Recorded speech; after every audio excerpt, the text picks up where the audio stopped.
गांव के एक कोने में एक छोटी सी झोपड़ी थी, जहां सावित्री देवी अपने बेटे रवि के साथ रहती थी। सावित्री ने अपने पति को बहुत पहले खो दिया था और फिर अपनी सारी ताकत, समय और सपने अपने इकलौते बेटे की परवरिश में लगा दिए। खेतों में मजदूरी कर, दूसरों के घरों में झाड़ू पोंछा कर उन्होंने रवि को पढ़ाया, बड़ा किया और उसके हर सपने को पूरा करने की कोशिश की। रवि बड़ा हुआ, शहर गया, नौकरी करने लगा और एक दिन एक अमीर लड़की से शादी कर लाया। मां खुश थी कि अब उसका बेटा अपने पैरों पर खड़ा है, लेकिन बहू को यह गमवई बूढ़ी मां पसंद नहीं आई। धीरे धीरे रवि भी बदल गया।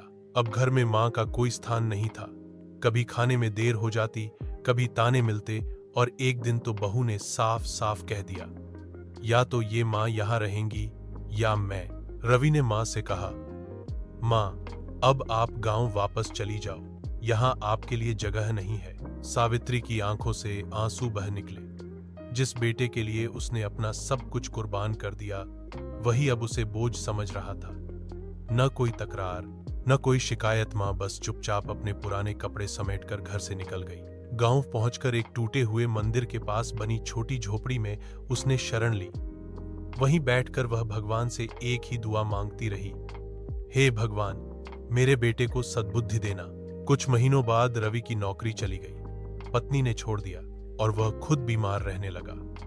किसी ने बताया कि उसकी मां गांव में एक मंदिर के पास रहती है। शर्म और पछतावे से भरा रवि जब मां के पास पहुंचा, मां ने उसे गले से लगा लिया।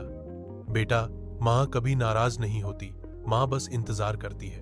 संदेश: मां बाप का प्यार निस्वार्थ होता है।